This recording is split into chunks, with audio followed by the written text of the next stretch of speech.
Mr. Speaker, I yield 5 minutes to the distinguished gentleman from New Mexico, Mr. Pearce. Gentleman from New Mexico is recognized for 5 minutes. Request unanimous consent to revise and extend my remarks. Without objection.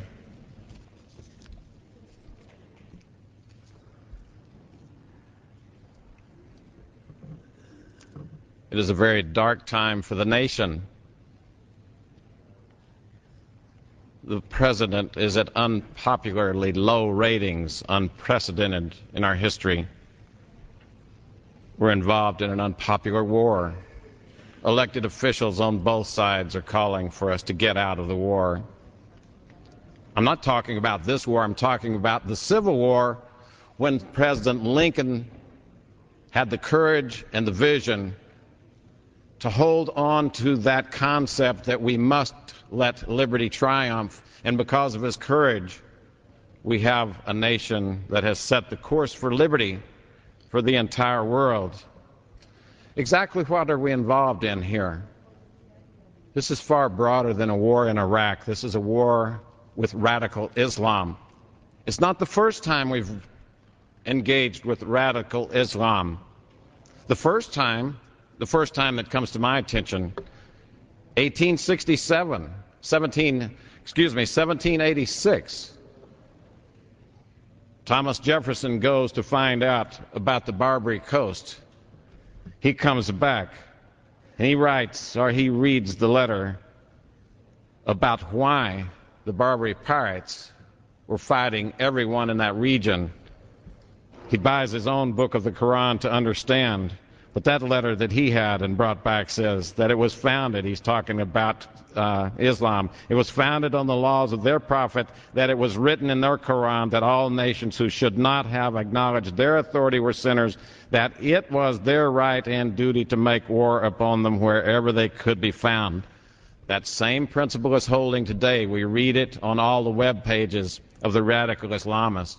Now, we can wish that it weren't true. We can wish that the attacks on the Cole did not happen. We can wish that the 9/11 did not happen, but they did.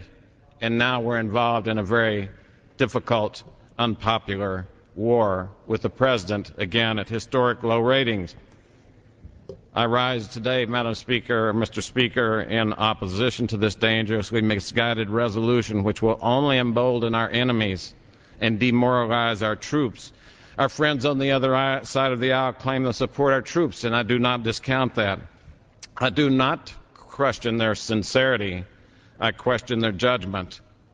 I will tell you that the political gymnastics that are required to come this soon after they campaigned against stay the course, to present a resolution that supports our troops who are in Iraq and yet says that we will not change the tactic, will not increase if we're not going to get out, if they've turned down those resolutions which would bring us home, and if they do not want to declare to defund the war, if they do not want the surge, then we are involved in a resolution today that is non-binding but says stay the course. Do tell.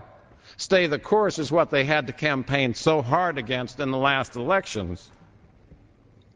I served in Vietnam when elected officials were on the floor of this House having these same conversations, and I will tell you it is extraordinarily distressing from the point of someone serving in harm's way to have the elected officials playing games. My friends, if you don't want to support the effort in Iraq, you have the majority, and call the troops home. It is within your capability. Have the courage of your convictions. Stand for what you believe. Do not put this resolution in front of us that simply encourages our enemies and distresses our troops.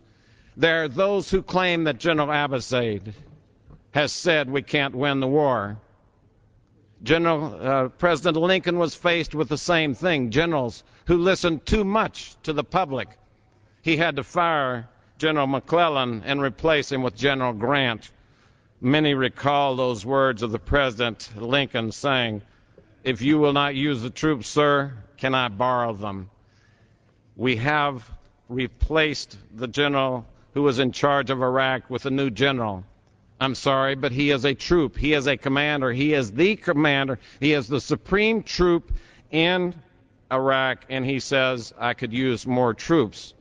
Please don't leave me dangling. And yet this Congress, with this leadership, is going to say, we support the troops, but we're not going to support the troops. The mental gymnastics, the political gymnastics are to appease the very shrillest of their proponents, the very shrillest of their supporters. But everyone knows they will not be content. 30 seconds. Yield an additional 30 seconds. Gentleman is recognized for additional 30 seconds. Everyone knows that those supporters will not be content with this non-binding resolution. Those supporters will be like the tiger at the door, eating their own if it does not escalate from here. Have the courage to bring the troops home, my friends, if you're not going to let the generals run the war. Let the military run the war. The greatest mistake we made in this House in Vietnam was trying to manage it with people who are elected rather than military leaders, and it was abysmal failure. Mr. Speaker, I